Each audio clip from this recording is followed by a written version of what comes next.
So as with new challenges in relationship, new dance moves are sometimes awkward at first, and it takes couples time to learn the steps to adjust to and accommodate each other.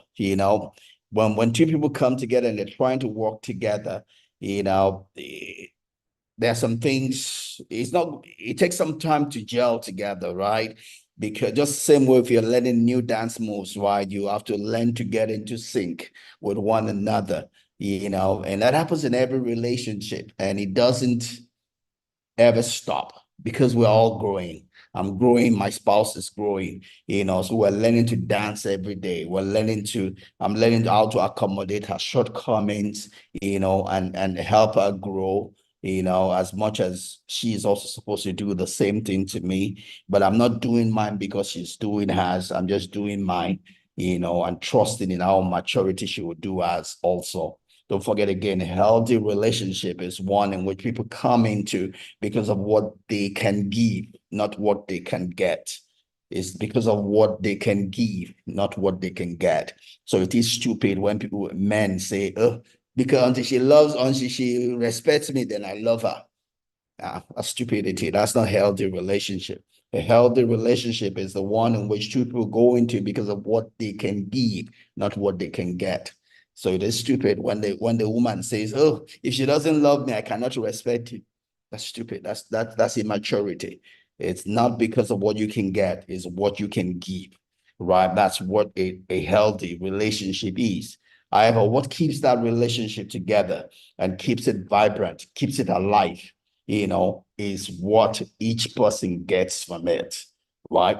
That is what keeps it alive. You go into it because of what you can give, but what gives it life, what gives it vibrance, what gives it fragrance, beauty, glory is what each person gets from it, not what they give, right? It's called the paradox of relationship, right? And that's true and it works, but as you come into a relationship with people, spouse, friends, it's a dance. You're learning each other. You're learning, oh, this if I do this, she won't be happy. So I draw back. I don't do that thing. This happens. And it happens also with other people, right? Not just your spouse, right? I'm a pretty jovial person. I have a lot of friends in the office, right?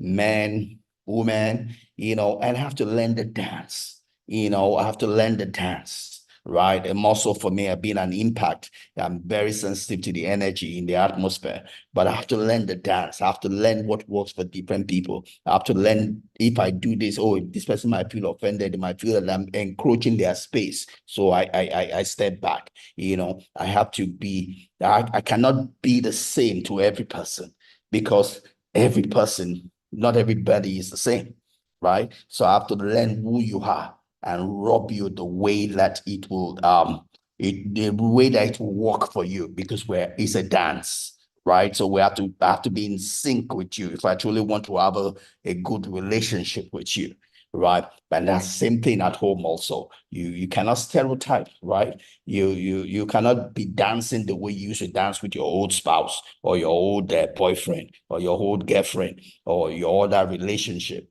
You have to sync with the person you are in relationship with. That means you have to know that person, know what works for that person, what doesn't work for that person, and then adjust yourself, adjust your relationship, adjust your encounter, your engagement in a way that blesses that person, in a way that increases that person, right? That's how you build a relationship, right? So in the end, what matters most are not the challenges we face in relationship, but how we manage them. Every relationship will have challenges, right? Every relationship will have challenge. There's no relationship you go to that will not have challenge. Even in the church, there's nobody too holy that they won't have challenges. Even Paul had challenges. Paul had a fallout with Peter, right? So they were talking about people that have seen Jesus, touched Jesus, right? So it's just a human thing. You're going to have challenges. It's a human thing. It's not the challenges that are important. It's what you do with them. It's what you do with them. You don't allow them to rule over you. You don't allow them to take over you. You don't allow them to have dominion over you. You dominion over your challenges. You dominion over your challenges. You use your challenges to build your relationship, to connect better together, right? To connect better together, not to draw apart, right? You don't use your challenge and then begin to abuse your spouse or do anything negative. No, it's also your opportunity to learn to curtail yourself, right? It's not all the time it has to be your way. You have to learn to curtail yourself, right? If that is what would help that relationship to work, right? Don't forget that's what Jesus said when he said that when they slap you on one side, turn the other cheek. He's just saying you are responsible for what you do. You can never give the excuse that I did this because they did that. Remember when we spoke about emotion, Jesus is saying you are not at the mercy of the energy in your environment. Your energy in your environment does not have sense. It does not have direction. You give it direction. You give it sense. Because when someone slaps you, what happens is that the energy of anger gets generated. The energy of anger appears. That energy is subject to you. You are the master. You are the captain. You will never give an excuse that because someone slapped me, that's why I slapped him. That is stupid. That will not stand the law. If you slap the person and that person falls and die, you will go to jail. You'll be guilty for killing somebody. There's never an excuse that he slapped me because I slapped him. I slapped him because he slapped me. That will not hold in court, whether in the physical realm or in the spiritual realm, right? The energy that is generated at each point in time does not have sense, does not have direction. You give it sense, you give it direction. Because your spouse has done something that you feel like beating your spouse or being abusive or saying some negative words or putting your spouse down, right? Because you feel like it doesn't mean you should. This energy that has been created, energy of hatred, right? You must not be at the mercy of that energy. You have to give that energy sense and direction. Sense and direction. That's what the Bible says, that a man who has no control over his emotion is like a city without walls. You don't have protection. You are expected to control your emotion, irrespective of what provoked you. You don't talk like you feel. You don't give people a piece of your mind. You give them a piece of your heart. Not a piece of your mind, a piece of your heart. Oh, nobody, anything but to love, right?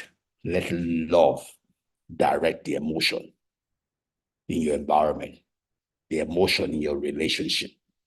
You will never have a good enough excuse to have beaten your wife. You will never have a good enough excuse to have abused your husband. You will never have a good enough excuse to be abusive, whether verbally or physically or whatever. None. Only children do that. More is expected of you, right? Because you're supposed to be in control of the energy in your relationship. You give it sense, you give it direction. And that should be to bring you together, not to tear you apart, right? So let's move on. So there will be challenges, but you have to take control of it, right? So disagreements and the emotions that come with them are opportunities to revitalize a relationship by revealing those important truths hidden below the surface. Use your challenges, use your challenge, your disagreements to come up, to draw together, not tear apart, right? Don't be in a hurry to judge. Cool down, cool down. Don't be in a hurry to respond. Cool down. There's power in being silent. There's power in being silent. But don't be silent and be boiling with anger. It's silent and killing the anger so that you can have in your right senses to do the right thing and not be stupid, because you are responsible for everything that you do. You will never be able to blame someone, your spouse, that it was because your spouse did that I did that. Hold yourself together. Sometimes in all of that, God is teaching you self-control. Be the student God wants to, God is teaching. Hold yourself together, right? All right. So deep, intimate connections are by nature incredibly vulnerable situation, right? Like we said earlier on, you're never going to be intimate with anybody, your spouse or whoever, except, you're vulnerable, right? Hey, Peter, thanks for coming along. You're welcome. For you to be intimate with your spouse or intimate with anybody at all, you have to be vulnerable. You have to be naked and not ashamed. Naked and not ashamed. So sometimes we're limited by doing that because we have dirty leaners, dirty areas of our life. What you need to do is work on them, work on those areas of your life, right? Work in those areas of your life, clean up, do an inside job, because you're not going to build connection or have deep relationship with anybody if you are not able to be vulnerable. So you got to press to grow so that you can show who you are. So you are proud of who you show, right? You got to do an inside job. The more inside job you do, the easier it is for you to be vulnerable because you are proud of who you are presenting, right? Lazy people are the people that are not vulnerable because they have not done the work to clean the house. So if you're going to visit me at any point in time, if my house is clean, couldn't be bothered with a surprise visit.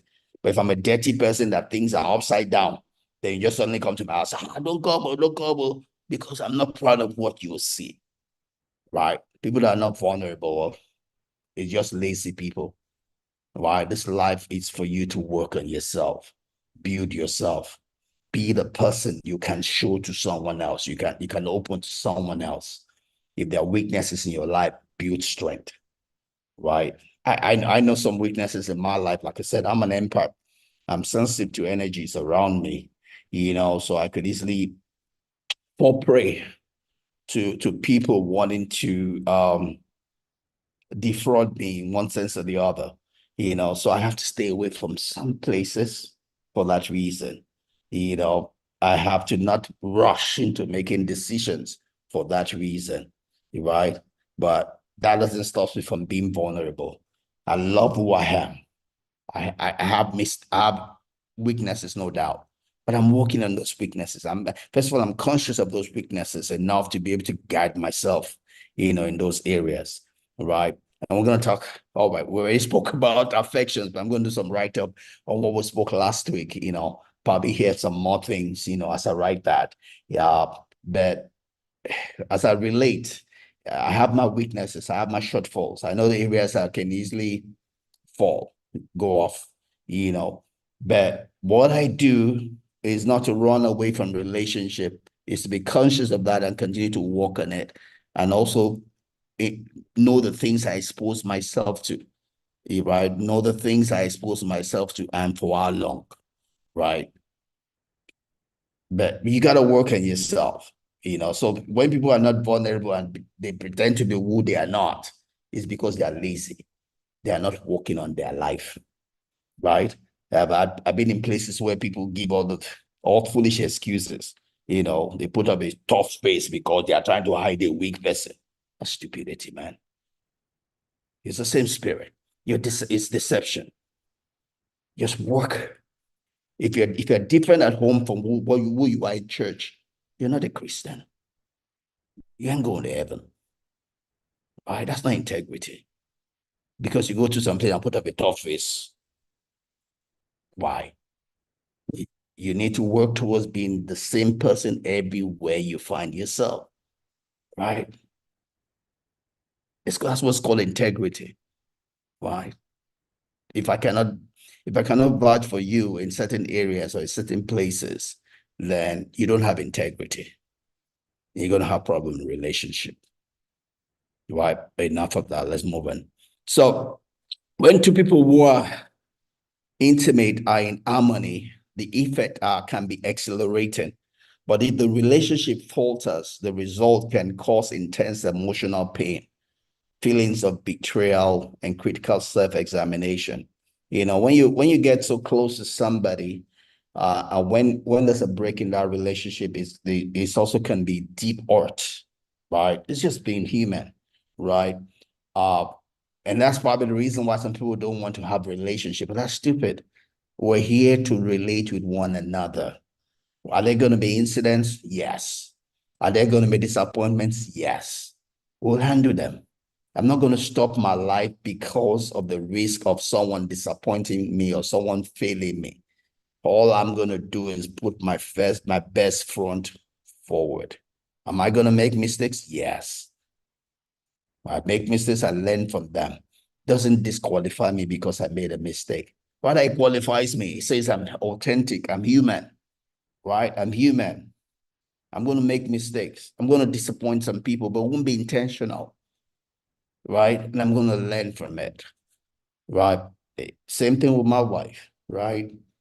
I'm just going to be me because it takes me to be intimate. It takes me to build a relationship. It takes me to have the paradise that marriage is supposed to bring me into, right? And same thing for all of us also. When you're in harmony with your spouse, yes, you're going to get that intimate relationship. And if someone disappoints, yeah, it could hurt deep, but that's no reason to run away from intimacy, right? Because that's why we're here. That's what we're here is to relate to each other, one another at different levels, right? There's a level of relating with my spouse. There's a level of relating with a co-worker, an associate. There are boundary conditions, right? You need to know where the boundaries are, right? I'm not talking about some people relate and they don't have boundaries and they start being promiscuous. No, that you are still responsible. We're talking about relating with responsibility, right?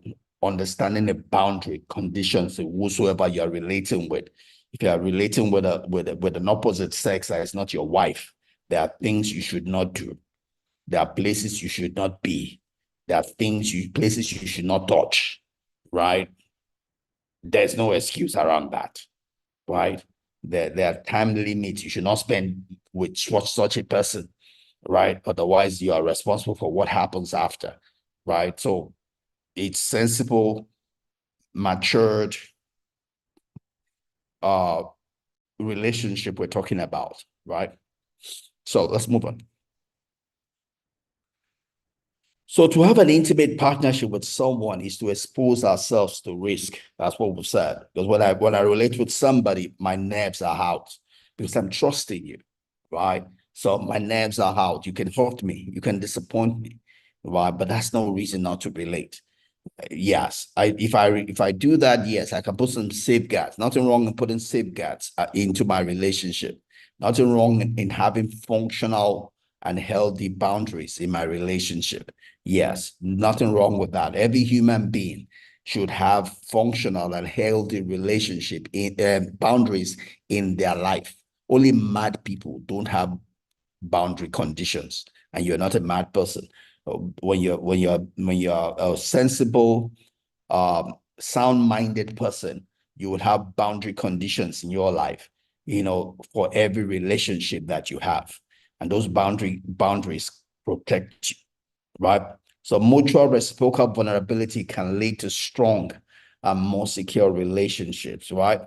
The ability for partners to trust and be vulnerable with each other, to pause, notice their own and their partner's emotions, and comfortably share their fears is one of the most powerful relationship skills that a couple can cultivate. It's just being open to one another, sharing your heart, sharing your deep thoughts, and trusting one another, right?